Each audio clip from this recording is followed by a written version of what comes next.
करने में किसको परेशानी होगी। बना बनाया मकान मिल गया उनको, उन्हें नाम चेंज कर दिया। जैसे अब हमारे भोपाल का जो स्टेशन है, आपको नहीं लगता भारतीय जो इतिहास है उसको तवज्जो देने की आवश्यकता है, बजाय इसके कि हम मुगल और ऐतिहासिक चीज़ों जो बाहरी चीज़ें हैं उनको जो है तवज्जो दें? देखिए भारतीय इतिहास तो बहुत गूढ़ है, ठीक है। आजकल का नई जनरेशन को यही नहीं मालूम कि औरंगजेब कौन थे, उन्हें यही नहीं मालूम कि हुमायूं कौन थे, उन्हें यही नहीं मालूम कि अकबर द ग्रेट कौन थे। कुछ नहीं, इतिहास से कोई वास्ता नहीं है किसी का कोई भी। जबकि ऋषि मुनियों का देश है ये बादशाहों का देश नहीं है, राजाओं का भी नहीं है। ये राजस्थान जिस नाम से एड्रेस किया जाता है कि भाई राजाओं का देश है, नहीं, संतों का देश है ये। और ये किसी भी प्रदेश में संत जो है कहीं भी हो सकते हैं। जैसे कि रैदास से हमारे स्वामी हरिदास जी थे। मैं आपको एक किस्सा सुनाता हूँ। हमारे ग्वालियर की बात है ये। ग्वालियर में नमस्कार, मेरा नाम है मेघा और आप देख रहे हैं माटी के लाल। इस वक्त जो है नवाब साहब हमारे साथ मौजूद है, तो चलिए उनसे बात करते हैं और जानने का प्रयास करते हैं। सर, आगामी जो 2024 के लोकसभा चुनाव है उसको कैसे देख रहे हैं आप? हम राहुल गांधी जी को भावी प्रधानमंत्री के रूप में देख रहे हैं और पूरे देश में ये संदेश है, हर वर्ग में और प्रदेशों में। मैं जहाँ गया हूँ, राजस्थान अभी मैं दौरे पे था, राजस्थान में भी कांग्रेस की लहर है, हरियाणा में भी कांग्रेस की लहर है, मध्य प्रदेश में तो बम्पर आ रही है कांग्रेस, और छत्तीसगढ़ में भी यही है कि बघेल साहब, भूपेंद्र बघेल जी बहुत अच्छा काम कर रहे हैं। और भूपेंद्र बघेल जी ने कई ऐसी योजनाएं निकाली हैं गरीबों के हित के लिए, वो काफ़ी जो है ना लाभकारी हैं। और उससे एक कांग्रेस का एक बहुत बड़ा यानी मैसेज जा रहा है जनता में, और जनता जो है ललायत है कांग्रेस को लाने के लिए। वहाँ तो रिपीट हो ही रही है, लेकिन मध्य प्रदेश में भी हम लोग वापसी कर रहे हैं। तो क्या कारण है कि लोग कांग्रेस को पसंद कर रहे हैं? ज़मीनी स्तर पर ऐसी कौन सी चीज़ें हैं जो शायद बीजेपी सरकार मुहैया नहीं करा पाई, इसीलिए लोग कांग्रेस को पसंद कर रहे हैं? बीजेपी क्या है, खोखले वादों पर निर्भर है और उनका पूरा झूठ का पुलंदा है। हमारे 18 साल ये सीएम साहब जो रहे शिवराज सिंह जी, ये बड़ी बड़ी बातें करते हैं, बड़ी बड़ी घोषणाएं करते हैं, कोई क्रियान्वयन नहीं होता उन घोषणाओं का और कोई लाभ नहीं होता। अब चुनाव आ गए तो उनको लाडली बहना याद आई। लाडली बहना के लिए उन्होंने ये कर दूंगे, वो कर देंगे, ये कर देंगे, कुछ नहीं करेंगे। चुनाव के बाद में वैसे वो जाने वाले हैं, बस्ता बांध लिया है उन लोगों ने, और उनको भी पता है कि हमारी सरकार, हमारी सत्ता और हमारी ज़मीन जो है खिसक चुकी है। इसलिए कांग्रेस के जितने भी कर्मठ कार्यकर्ता हैं, राहुल गांधी जी के साथ में जिन लोगों ने भारत जोड़ो यात्रा में अपना योगदान दिया, ऐसे लोगों को इस आगामी विधानसभा में और लोकसभा में प्रतिनिधित्व मिलना चाहिए। मैं आपके चैनल के माध्यम से ये मैसेज देना चाहता हूँ। अखिल भारतीय कांग्रेस कमेटी के दफ्तर पर हम लोग हैं और मैंने कई वरिष्ठ नेताओं को भी ये अवगत कराया है। आदरणीय सोनिया जी को भी हमने मेल किया है, आदरणीय हमने मल्लिकार्जुन खड़गे जी को भी मेल किया है। हमने जितने भी वरिष्ठ यहाँ के प्रभारी हैं उनको ये संदेश देने की प्रयास किया है कि आगामी चुनाव में यूथ आना चाहिए, क्योंकि मध्य प्रदेश में भी, छत्तीसगढ़ में भी, राजस्थान में भी जैसा आप देख रहे हैं कि यूथ जो है ना बहुत बड़ी तादाद में बढ़ रहा है, कांग्रेस के तरफ आकर्षित हो रहा है। और आकर्षित होने का कारण ये है कि पूरा देश का जो युवा है इस समय बेरोजगार है, बहुत परेशान है, किसी वर्ग का हो वो। मैं जात पात की बात इसलिए नहीं करता क्योंकि हाथ से हिंदू, माँ से मुस्लिम, हमको दोनों प्यारे हैं, और कासे काशी, काशे कावा दोनों धाम हमारे हैं। हम ऐसी आइडियोलॉजी लेके चलते हैं। कांग्रेस का भी यही एक संदेश है। जात पात की राजनीति कांग्रेस ने ना कभी की है, ना कभी करती है। लोग तो कहते हैं कि आप रोजगार की बात कर रहे हैं कि रोजगार की वजह से जो है कांग्रेस को पसंद किया जा रहा है। लोग कह रहे हैं अब सरकार थोड़ी जिम्मेदारी लेगी सबको जो है रोजगार देने की। दूसरी बात, आप कह रहे थे कि चुनावी वादे किए जाते हैं और लाभ जो आम जनता तक नहीं पहुंचता। हम आम जनता से बात करते हैं, लोग ये भी कह देते हैं कि कांग्रेस बीजेपी सब एक ही है, वादे की करती है, चुनाव के समय वोट लेने आती है और कार्य जो नहीं होते। नहीं, देखिए आप, कांग्रेस में और बीजेपी में ज़मीन आसमान का फ़र्क है। और वो फ़र्क मैं इसलिए बताना चाहता हूँ आप लोगों को कि ये लोग जो है, बीजेपी के लोग एक ऐसी पर्टिकुलर विचारधारा को लेकर चलते हैं जो देश को तोड़ती है, जोड़ती नहीं है।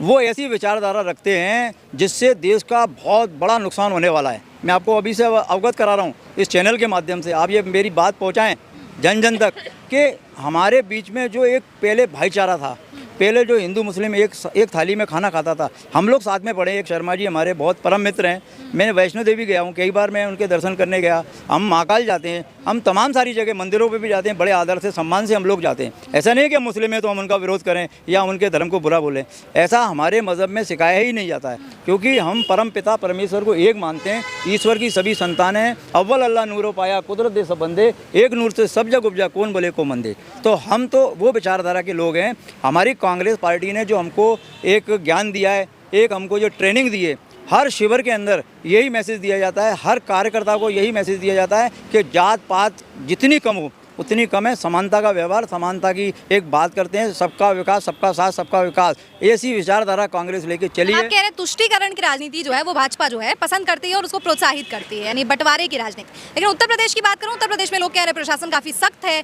लोग पसंद कर रहे हैं योगी बाबा को। देखिए, जहाँ तक योगी बाबा जी का सवाल है, योगी बाबा कहीं से भी योगी लगते ही नहीं है, वो है ढोंगी बाबा। सर ये तो व्यक्तिगत टिप्पणी हो गई ना, आपको कार्य पर टिप्पणी। नहीं है, ये सही टिप्पणी है, सभी जानते हैं इस बात को, जन जन जानता है कि वो अब आप क्या योगी वाली बात पर टिप्पणी कर रहे हैं तो फिर योगी जो है ज्ञान वापी के मुद्दे पे कह देते हैं कि हिंदुओं का तब तकलीफ होती है आप लोगों को। नहीं नहीं नहीं नहीं नहीं, देखिए हमें कोई तकलीफ नहीं है, कहीं से कहीं तक कोई तकलीफ नहीं है। जितना मुगलों ने साम्राज्य इस देश को दिया है, ये कभी नहीं दे सकते।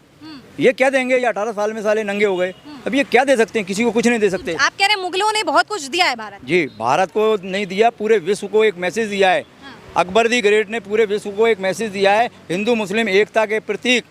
उन्होंने ऐसी शादियां की हैं और ऐसी शादियां करके उन्होंने उसको निभाया और उन संबंधों को लेकर वो चले जिसमें उन्होंने प्रेम सद्भावना घोली और आज वो रिश्ते मजबूत हैं। और भाजपा तो कहती है कि मुगलों ने देश को लूट लिया और इसी वजह से नाम चेंज कर देती है जो भी जगह। देखिए साहब, बना बनाया किसी को मकान मिल जाए उद्घाटन करने में किसको परेशानी होगी? बना बनाया मकान मिल गया उनको, उन्हें नाम चेंज कर दिया। जैसे अब हमारे भोपाल का जो स्टेशन है, आपको नहीं लगता भारतीय जो इतिहास है उसको तवज्जो देने की आवश्यकता है बजाय इसके कि हम मुगल और ऐतिहासिक चीज़ों जो बाहरी चीज़ें हैं उनको जो है तवज्जो दें? देखिए भारतीय इतिहास तो बहुत गूढ़ है, ठीक है। आजकल का नई जनरेशन को यही नहीं मालूम कि औरंगजेब कौन थे, उन्हें यही नहीं मालूम कि हुमायूं कौन थे, उन्हें यही नहीं मालूम कि अकबर दी ग्रेट कौन थे। कुछ नहीं, इतिहास से कोई वास्ता नहीं है किसी का कोई भी, जबकि ऋषि मुनियों का देश है ये बादशाहों का देश नहीं है, राजाओं का भी नहीं है। राजस्थान जिस नाम से एड्रेस किया जाता है कि भाई राजाओं का देश है, नहीं, संतों का देश है ये। और ये किसी भी प्रदेश में संत जो है कहीं भी हो सकते हैं। जैसे कि रैदास से हमारे स्वामी हरिदास जी थे। मैं आपको एक किस्सा सुनाता हूँ। हमारे ग्वालियर की बात है ये। ग्वालियर में जब बाबा हमारे मोहम्मद गौस ग्वालियरी थे, उस समय एक बेटे को उनकी दुआओं से संतान हुई, मतलब एक दंपति को संतान हुई। वो तन्नू मिश्र थे। उन्होंने फिर इस्लाम कबूल किया, तानसेन जिनका नाम हुआ, ठीक है। और सबको पता है कि तानसेन जो है नवरत्नों में रहे अकबर के, लेकिन उसके बाद जो शादियां की उन्होंने, उससे बच्चे हुए उनके और उनका परिवार चला आगे। लेकिन स्वामी हरिदास साहब, जो स्वामी हरिदास जो थे वृंदावन महाराज के बहुत बड़े गुरु थे, संगीतज्ञ थे, उन्होंने उनको विधिवत शिक्षा दी। लेकिन शिक्षा देने के बाद में उनका संदेश जो था, जैसे 7 स्वर हैं, 7 स्वर होते हैं संगीत में, उस संगीत के जो 7 स्वरों में एक स्वर ऐसा होता है जिसको अनंत नाद कहते हैं, उससे ही उत्पत्ति हुई है ओमकार की भी। लेकिन ये लोग क्या है, उसको विवादित कर देते हैं। भैया जितना सम्मान हम करते हैं उतना आप भी करो। अच्छा, मुझे ये बताइए कि पाठ्यक्रमों में जो जिस प्रकार से निकाल दिया गया है मुगलों के इतिहास को, आप उसका समर्थन करते हैं, विरोध करते हैं? अरे यार, हम क्यों समर्थन करेंगे, विरोधी करेंगे ना। आप कह रहे हैं बच्चों को नहीं पता है, आज की यंग जनरेशन को, क्योंकि सिलेबस में नहीं है ना ये ज्ञान। मतलब आप समर्थन कर रहे हैं कि होना चाहिए? नहीं है तो नहीं चाहिए, होना चाहिए। मैं तो कह रहा हूँ उनका भी होना चाहिए, राजाओं का भी होना चाहिए और कुछ नवाबों का भी होना चाहिए जिन्होंने पूरे हिंदुस्तान को कौमी एकता की मिसाल दी है। नवाब हमीदुल्ला साहब, आप देखिए जाकर, हनुमानगढ़ी जो बनाई है नवाब हमीदुल्ला साहब ने बनाई है, निज़ाम हैदराबाद ने बनाई है। कांग्रेस कहती है कि सबका प्रतिनिधित्व जो है करती है, भारत के पॉपुलेशन को रिप्रेजेंट करती है, लेकिन एमआईएम को नहीं जोड़ा। नहीं, देखिए एमआईएम का मुद्दा ये है कि हमारे बीच जो भी आएगा उसका स्वागत है। असदुद्दीन ओवैसी जो हैं बहुत बड़े ब्लेंटेड एक लॉयर हैं और बड़े वो है ना। आप कह रहे हैं स्वागत है, ओवैसी साहब कह रहे हैं हम शामिल होने के लिए तैयार है, लेकिन इंडिया ने हमें बुलाया नहीं। किसने रोका है आपको? उन्होंने कभी है ना हमारे साथ ये प्रयास ही नहीं किया, आने का कोई प्रयास नहीं किया। खुले मंच पर कह रहे हैं कि इंडिया की आइडियोलॉजी, उनकी जो विचारधारा है उनसे हम जो है मेल खाते हैं और इंडिया बुलाएगा, तो हम इंडिया ने बुलाया नहीं। इंडिया बुलाएगा, ठीक है, इंडिया बुलाएगा नहीं, इंडिया तो घर घर जाएगा। इंडिया बुलाएगा नहीं, इंडिया घर घर जाएगा। इंडिया में ही तो सब कुछ है। और सिलेक्टिव क्यों है कि मायावती को नहीं लिया गया, ओवैसी साहब को नहीं लिया गया? नहीं, पर्टिकुलर कहा जाता है कि भारत को जो है प्रतिनिधित्व दे। ये सोशल इंजीनियर की बात है। सोशल इंजीनियरिंग जब तक नहीं होगी कांग्रेस के अंदर, मायावती जी ने भी वही किया है और मुलायम सिंह जी ने भी वही किया है। सम्मान्य मुलायम सिंह जी आज हमारे बीच नहीं है, लेकिन उन्होंने भी इतना जहर नहीं घोला था फिजाओं में जितना भाजपा ने उत्तर प्रदेश में घोल। तो आपको एक होना चाहिए ना, सबको एक होना चाहिए ये दमनकारी ताकतों के खिलाफ। अरे होना चाहिए, सब एक है, पूरी इंडिया एक है, हम लड़ेंगे और जीतेंगे। तो कह रहे हैं कि अलग जो इनका अलायंस अलग जो है गठबंधन बनने वाला है। देखिए कोई अलग नहीं है, सब आने वाले हैं, इंडिया में ही आने वाले हैं सब लोग, और इंडिया के अंतर्गत ही सब आते हैं। भाई भारत अपने घोषणा कर दी है, पप्पू यादव वगैरह सब अपने गठबंधन बनाने वाले हैं। कोई गठबंधन नहीं बना लेगा तो उससे क्या हो जाएगा भाई? यही लोकतंत्र है। लोकतंत्र की मूल आत्मा ही यही है कि स्वतंत्र लड़ें, अच्छी बात है, लेकिन आएगा इंडिया ही, इंडिया गठबंधन ही बेस्ट रहेगा और राहुल गांधी हमारे नेता होंगे। तो नवाब साहब जो है दावा कर रहे हैं कि राहुल गांधी जी जो है उनके नेता होंगे और 2024 लोकसभा चुनाव में जो है इंडिया जो है सत्ता में रहेगा। देखते हैं क्या होगा। प्रतिक्रिया जो है कमेंट सेक्शन के जरिए दीजिए, वीडियो को लाइक कीजिए और चैनल को सब्सक्राइब कीजिए।